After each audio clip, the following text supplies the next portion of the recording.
amendment says that whenever the vice president and a majority of the cabinet submit their written declaration that the president is unable to discharge the powers and duties of his office, the vice president shall immediately assume the powers and duties of the office of acting president. Joining us now, Richard Painter, former chief ethics lawyer for President George W. Bush.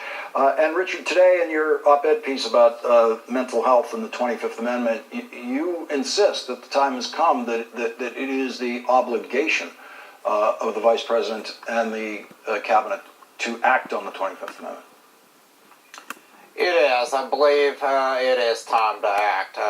And the 25th Amendment, we should remember, was adopted in the 1967 in the nuclear age, when we were well aware of the enormous risk to the United States and the human civilization of having a mentally unstable person in the presidency in control of the nuclear weapons. And we make a mistake here, and that could mean the death of millions of people or indeed the destruction of human civilization. We have to get this right. And the evidence is it's clear. Over and over again, President Trump has demonstrated that he has several serious disorders that we describe in that op-ed. Extreme narcissism. He's focused only on himself, his own battles in life. He describes his sex life as his personal Vietnam. He more recently is obsessed with his fight with the NFL. That goes back to his own lawsuits against the NFL when he tried to start the failed United States Football League.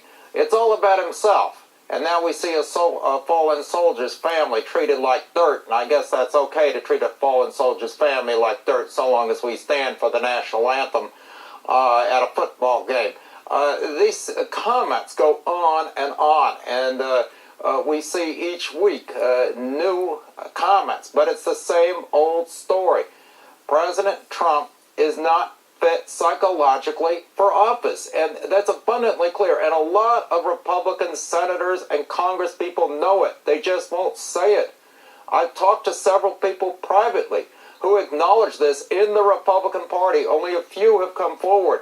Why? Because President Trump will threaten to run some extreme right-wing nut job against them in a primary, another Roy Moore. So they stay silent. They're intimidated. But at some point, we need to realize that the future of our country is at stake. As I say, we could be in very serious trouble if he flies out of control with the nuclear weapons. I don't think he's fit to be president.